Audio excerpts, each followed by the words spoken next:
Assalamualaikum warahmatullahi wabarakatuh. Berjumpa lagi dengan saya Siti Sajramas, mahasiswa S2 Kesehatan Masyarakat jurusan Promosi Kesehatan. Saya akan mereview kembali materi KIE Kesehatan yang keenam yang berjudul pentingnya analisis kebutuhan training. Latar belakang. Pada era globalisasi dan ditambah lagi dengan pasar bebas yang bernama MEA akan banyak menimbulkan banyak persaingan terutama dalam bidang perindustrian. Nah, melihat kondisi tersebut sehingga perlu adanya solusi dan tindakan untuk menangani perkembangan dunia yang semakin tinggi daya saingnya.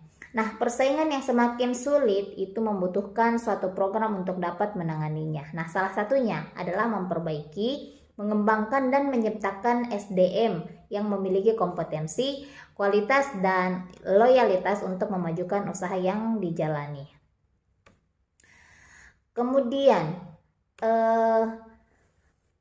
kebutuhan training menurut Arab dan Tanjung, yaitu pada tahun 2014, pelatihan merupakan salah satu usaha untuk mengembangkan sumber daya manusia, terutama dalam hal pengetahuan atau knowledge, kemudian kemampuan atau ability, keahlian atau skill, dan sikap atau attitude.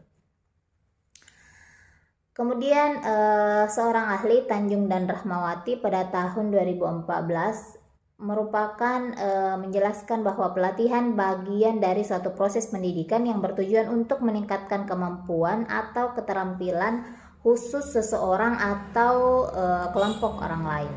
Nah, siapakah yang melaksanakan training? Biasanya ada karyawan yang sudah memiliki keterampilan yang tepat, melakukan tugas tertentu secara efektif, dapat memberikan informasi yang sangat berguna, serta pengawas atau pengusaha dari peserta training.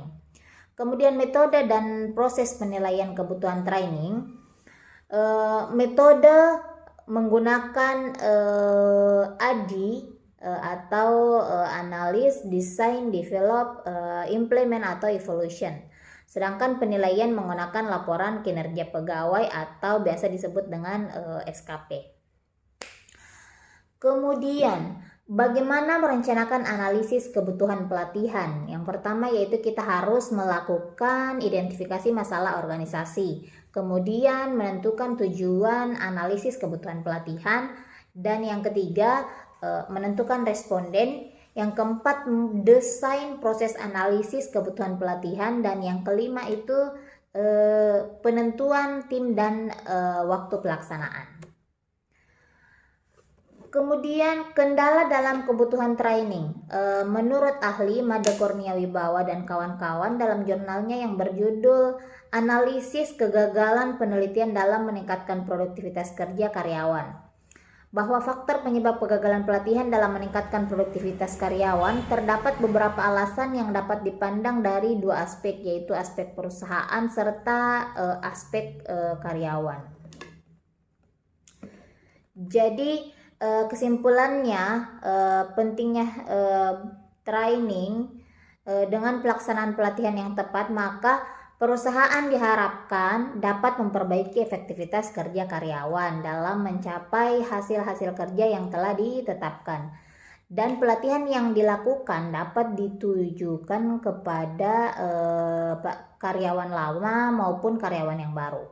Nah, seperti yang dikemukakan seorang ahli yaitu Dessler pada tahun 97 bahwa pelatihan adalah proses mengajarkan karyawan baru atau yang ada sekarang keterampilan dasar yang mereka butuhkan untuk menjalankan pekerjaan mereka.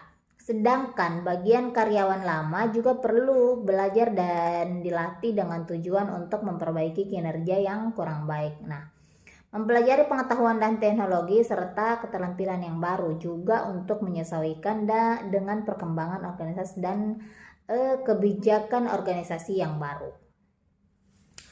Nah, itu dia yang sempat saya review dari pertemuan yang keenam mengenai pentingnya training, pentingnya analisis kebutuhan training. Itu yang dapat saya review kembali. Terima kasih. Semoga dapat bermanfaat untuk teman-teman. dan juga bagi saya sendiri. Lebih dan kurangnya mohon dimaafkan. Selanjutnya saya akan mereview kembali materi yang ketujuh dari mata kuliah KIA Kesehatan. Ditunggu ya teman-teman. Terima kasih. Assalamualaikum warahmatullahi wabarakatuh.